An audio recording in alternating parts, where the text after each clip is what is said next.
हाँ जी, कौन सी घड़ी पहनी है हाथ में, जल्दी से कमेंट सेक्शन में बता दो, उसके बाद रिव्यू स्टार्ट करते हैं। आज मेरे हाथ लग गई है पुअर मैन्स रोलेक्स सबमरीनर। आप सब लोग जानते होंगे, जिन लोगों को भी वॉच में इंटरेस्ट है या नहीं भी है वो भी लोग जानते होंगे कि रोलेक्स सबमरीनर क्या चीज़ है। अब उसको ख़रीदने के लिए क्या क्या बेचना पड़ेगा उसकी बात मैं नहीं करूँगा, बट मैं आप लोगों के लिए एक ऐसा ऑप्शन लेकर के आया हूँ जिसमें आप लोग गरीब भी नहीं होंगे, मतलब कोई भी गरीब नहीं होगा और आराम से आ भी जाएगी। So this is the Casio MDV106, एक ऐसी घड़ी which is also known as the poor man's Rolex. इस घड़ी की सारी बातें करेंगे, सारी इंपॉर्टेंट और नॉट सो इंपॉर्टेंट डिटेल सब कुछ बताऊंगा मैं इस वीडियो में, तो वीडियो को एंड तक देखना और पसंद आए तो like share comment down and subscribe to the channel कर देना। अब स्टार्ट करते हैं वॉच के रिव्यू से। तो पहली बात तो मैं आप लोग को बताऊँ, ये घड़ी देखने में ऑब्वियसली बहुत खूबसूरत है, इसमें कोई डाउट ही नहीं है कि इट इज़ ब्यूटीफुल और not, it is 100% really very beautiful. Wrist presence की बात करूँ तो भाई wrist presence is really very nice. ये घड़ी अलग से दिखती है बिकॉज ये जो सबमरीनर वाला डिज़ाइन है वो इंटरनेट पे बहुत ज़्यादा नॉर्मलाइज हो रखा है, बट स्टिल इंडियन मार्केट में बहुत सारी ऐसी वॉचेस नहीं है जो एग्जैक्ट सबमरीनर जैसी दिखती हो। डाइवर वॉचेस बहुत सारी हैं जो डाइवर स्टाइल को कॉपी करने की कोशिश करती हैं। There are a lot of such watches. Invicta आती है बट इनविक्टा को इतने सारे लोग ख़रीदते नहीं है, and there are others as well. Alba is doing very nice in the market if we talk about the diver market, तो Alba अच्छा काम कर रहा है और ये बहुत सारे ब्रांड्स हैं बट स्टिल इतने नहीं हैं, इतने ऑप्शंस नहीं हैं हमारे पास कि हमें बहुत ज़्यादा मार्केट में वॉचेस देखने को मिले। और ये घड़ी इंडिया में अवेलेबल नहीं है तो इसलिए ये हमें वैसे भी बहुत कम लोगों के हाथ में देखने को मिलेगी। वैसे I am selling this watch, अगर ख़रीदनी हो तो मुझे इंस्टाग्राम पे मैसेज कर देना। घड़ी के डायमेंशन से स्टार्ट करते हैं। 44 mm का केस है, 33 mm का डायल है, 22 mm का आपको इसमें स्ट्रैप डालना पड़ेगा, मतलब पड़ा हुआ है, नहीं डालोगे तो 22 mm का पड़ेगा। फिर इसमें आप लोग को 45 mm की लग टू लग विद देखने को मिल जाती है। तो टेक्निकली मैं आप लोग को बताऊं, लग टू लग is fine but the issue is this कि ये घड़ी का जो पूरा केस का डायामीटर है that is 44 mm and that is literally huge. मैं अगर आप लोग को बताऊं, मेरी रिस्ट साइज़ जो है दैट इज़ लाइक 6 इंचज़ और ये घड़ी मेरे हाथ पे बहुत बढ़िया नहीं लगती है। अगर मेरा हाथ में भी 6.5 इंच होता तो बहुत ही ज़्यादा अच्छी लगती है, बट ये चीज़ है, ये घड़ी उन लोग के लिए बिल्कुल भी नहीं है जिनका हाथ 6 इंचज़ का हो। It has to be 6.5 at least. घड़ी के फील की बात करूँ तो it feels really very premium. ये मतलब ऑनेस्टली स्पीकिंग यार, कितनी भी मैंने बहुत सारी घड़ियाँ मेरे हाथ में आई हैं, डिफरेंट प्राइस पॉइंट की आई हैं, 10,000 की आई हैं, 15-20 हज़ार, 30 हज़ार, 40 हज़ार, बट जो प्राइस के साथ ये घड़ी आ रही है ना, उसके बाद इसकी जो क्वालिटी है that is literally very nice. And इसका रीज़न भी है एक्चुअली, इसका रीज़न ये है कि ये मेड इन इंडिया नहीं है, ठीक है। This is not Indian made and it is not for the Indian market as well. अगर आप इसको उठा के देखेंगे, इसकी क्वालिटी को फील करेंगे and you will look at the other watches जो मतलब इसकी डिज़ाइन पे आती हैं इंडिया में, उनकी क्वालिटी में और इनकी क्वालिटी में फ़र्क है। What is the reason? The reason is this, because it is not available in India. It is not made for India. It is only made for the foreign markets, America, Britain, ये सब चीज़ें। तो this is the only reason, इसकी quality इतनी ज़्यादा अच्छी है। और ये बहुत ज़्यादा नॉर्मल बात है वैसे भी, जो भी घड़ियाँ ब्रांड्स बनाते हैं इंडियन मार्केट के लिए उनमें उतनी क्वालिटी नहीं होती है। सच बात है, ये जाकर के देख लेना मार्केट में, मुझे कोई कुछ मत बोले भाई, ये सच बात बता रहा हूँ मैं। जो भी वॉचेस होती हैं which are available in the foreign markets, मैं हमेशा उन्हीं को ख़रीदता हूँ। इसीलिए ख़रीदता हूँ क्योंकि उनमें क्वालिटी बेटर होती है। अगर मैं बात करूँ इसके अनबॉक्सिंग एक्सपीरियंस से, तो अनबॉक्सिंग एक्सपीरियंस मुझे डिसेंट लगा है।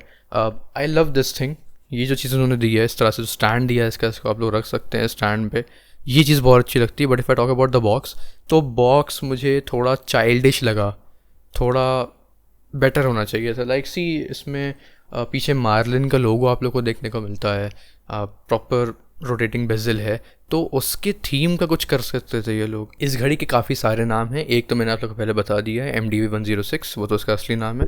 उसके बाद इसको 2 नाम दिए गए हैं, Casio Dioro, और एक और नाम दिया गया है Casio Marlin भी।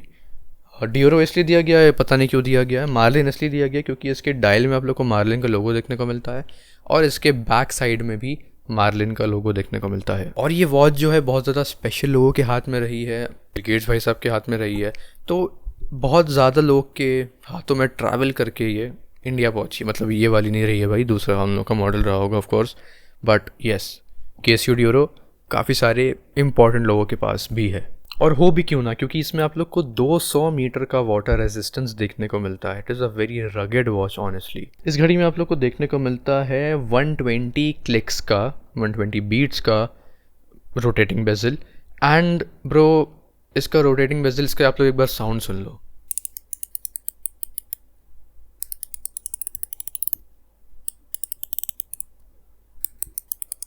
It sounds amazing. मैं आप लोग को ऑनेस्टली बताऊं, मैं अभी स्टोर पे गया था to check out some Seiko watches. Seiko की वो घड़ी जो 25,000 की, 30,000 की मिलती हैं। एंड ब्रो, इसका रोटेटिंग बेजल, उनका रोटेटिंग बेजल, ज़मीन आसमान का फ़र्क है। ये इतना ज़्यादा अच्छा है। ये घड़ी लिटरली उसके मुझे लगता है 20-30%, 40% प्राइस पे आती होगी। And this is much better, seriously this is much better. इसके डायल को आप लोग देखेंगे ध्यान से अंदर, सो थोड़ा सा मैट टेक्सचर दिया गया है। आप लोग के रोटेटिंग बेजल पे ग्लॉसी टेक्सचर है। एंड जो मार्किंग है उसके ऊपर बहुत ज़्यादा अच्छी लगती है देखने में। और जो रोटेटिंग बेजल के साइड में जो रिंग्स लगी हुई है ना भाई, वो भी काफ़ी ज़्यादा अच्छी क्वालिटी की है। It feels really very nice. And yes, जो घड़ी आपकी है वो स्टेनलेस स्टील की है। अब इस घड़ी की स्ट्रैप की बात करूँ तो 22 mm का स्ट्रैप देखने को मिलता है आप लोगों को, जो मुझे नहीं पसंद है भाई। रबर स्ट्रैप यार मेरे को नहीं पसंद है बिल्कुल भी। ये घड़ी बेस्ट लगती है जुबली ब्रेसलेट के साथ। अब जुबली ब्रेसलेट भाई महंगा मिलता है यार, बहुत 2,500-3 हज़ार के आसपास चला जाता है, अच्छी क्वालिटी वाला। So what I did was this कि मैंने लेदर का स्ट्रैप लगा दिया इस घड़ी में, और ये बेहतर लगने लगी। अभी जो लेदर का स्ट्रैप मैंने लगाया ये 450 रुपये का है, परचेज फ्रॉम वॉच स्ट्रैप। ये वाला अकाउंट आप लोग के सामने आ रहा होगा। इट्स अ नाइस प्लेस, आप लोग वहाँ से जाकर के स्ट्रैप्स खरीद सकते हैं, बहुत सारे ऑप्शंस अवेलेबल हैं। घड़ी को पहनने का एक्सपीरियंस मेरा कुछ इस प्रकार रहेगा कि घड़ी पहनने में कंफर्टेबल है। इट डज़ नॉट फील बल्कि, जबकि मेरी रिस्ट छोटी है उसके बावजूद इट डज़ नॉट फील बल्की। अच्छी लगती है, आप लोग का प्रॉपर कंफर्ट मेंटेन करके रखती है। और ये घड़ी भारी है, ठीक है, ये घड़ी भारी है। It is more heavier than my Alba automatic. ये ऑटोमेटिक वॉच है, इसके अंदर ऑटोमेटिक मैकेनिज्म लगा हुआ है। उसके बावजूद इसका जो केस का, सिर्फ मैं केस की बात कर रहा हूँ, पूरी वॉच की बात नहीं कर रहा हूँ, सिर्फ केस का जो वेट है that is more heavier than the Alba. इस घड़ी के ल्यूम्स की बात करूँ तो भाई seriously man, this is the best looms which I have seen for the price. Alba भी है मेरे पास। Alba cost somewhere around 10,000 rupees, और इसका ल्यूम इसके बहुत नीचे है, जबकि ये घड़ी ऑलमोस्ट 50% प्राइस पे है इसके। ल्यूम काफ़ी ज़्यादा अच्छा है, बेस्ट नहीं है, इससे बेटर आपको इसके ऊपर वाले प्राइस में मिलेगा वैसे, बट हाँ इस प्राइस पे तो डेफिनेटली केसीओ का ल्यूम जो है काफ़ी ज़्यादा अच्छा है। तो अब बात करते हैं घड़ी किसके लिए है, किसके लिए नहीं है। तो ये घड़ी भाई सबके लिए है, बस सिर्फ एक गाइडलाइन रहेगी कि 6.5 इंचज़ का रिस्ट आपका होना चाहिए एटलीस्ट। उसके ऊपर होगा तो फिर और अच्छा है, बट 6 इंचज़ तो नहीं होना चाहिए। It should be more than 6.5 inches. And yes, this watch will go well if you want to use it for formal use. तो मैं आप लोग को रिकमेंड करूँगा लेदर स्ट्रैप लगा लीजिए, या आप लोग जुबली ब्रेसलेट लगा लीजिए, वो तो सबसे बेस्ट चीज़ हो जाएगी। उसके बाद आप लोग की जो ऑफिस मीटिंग्स होंगी, सब चीज़ें होंगी, उसमें एक अच्छा इंप्रेशन दे सकते हैं आप। But if you want to use it for a normal use, मतलब कैजुअल यूज़ करना है, तो फिर ठीक है, रबर स्ट्रैप लगाए रहो, कोई दिक्कत नहीं है, ख़राब नहीं होगा बिल्कुल ही, पानी वानी लेकर के कूद जाएंगे। So yeah there is absolutely no problem. अब बात कर लेते हैं घड़ी की अच्छी और बुरी चीज़ों की। तो अच्छी चीज़ों की बात करो तो देखो भाई, आप लोग को अच्छे प्राइस पे रोटेटिंग बेजल वाली वॉच देखने को मिल रही है, यूजुअली नहीं देखने को मिलती है इस प्राइस पे। इतना अच्छा रोटेटिंग बेजल का क्लिक नहीं होता है। ओवरऑल क्वालिटी घड़ी की बहुत ज़्यादा अच्छी है, स्टेनलेस स्टील है, it's very nice. End of course KCO का मूवमेंट है, जापानीज़ मूवमेंट है, तो कुछ नहीं होना है। और इसमें आप लोग को देखने को मिलता है वो वाला क्या कहते हैं, स्क्रू डाउन क्राउन।